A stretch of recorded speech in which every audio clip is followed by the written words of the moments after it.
Attorney Jonathan Elson, reminding you that if you've been injured in an auto accident, it's important to have somebody on your side. When you need a lawyer, then you need Nelson.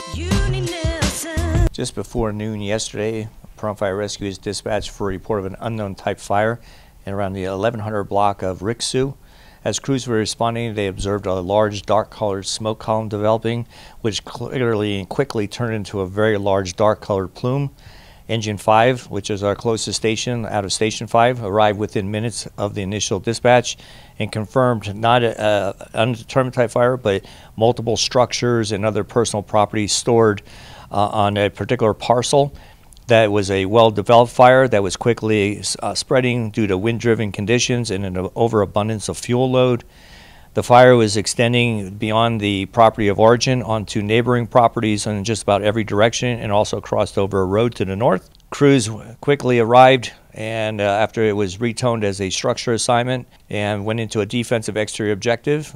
Therefore, the crews determined as well that there weren't hydrants in the immediate area, so we had to use our water tenders to shuttle the water back and forth to the engines that were operating on scene. Due to the advanced fire conditions and the rapidly deteriorating conditions, including the spread of the fire, we requested a second alarm assignment, which brought NNSS and also Engulfs Volunteer Fire Department.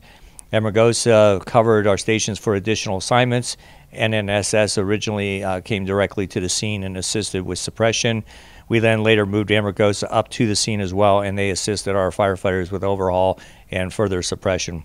The initial reports is that we may have been looking at an MCI, which was dictated by the Sheriff's Office.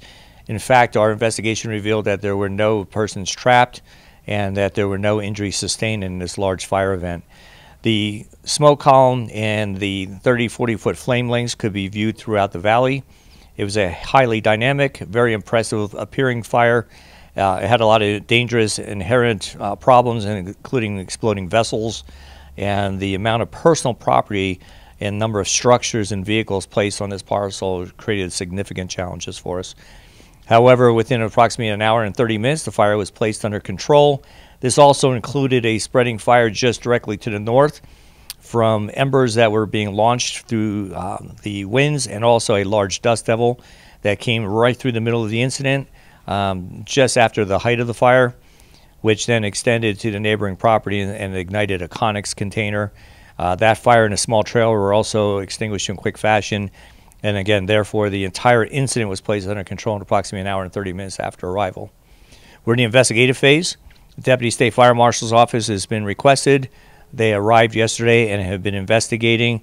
An arduous task at best. There is so much material on the property. And so we're reviewing some drone footage that was shot, as well as our additional photographs, to try and get an early observation of what the fire looked like just before fire department arrival.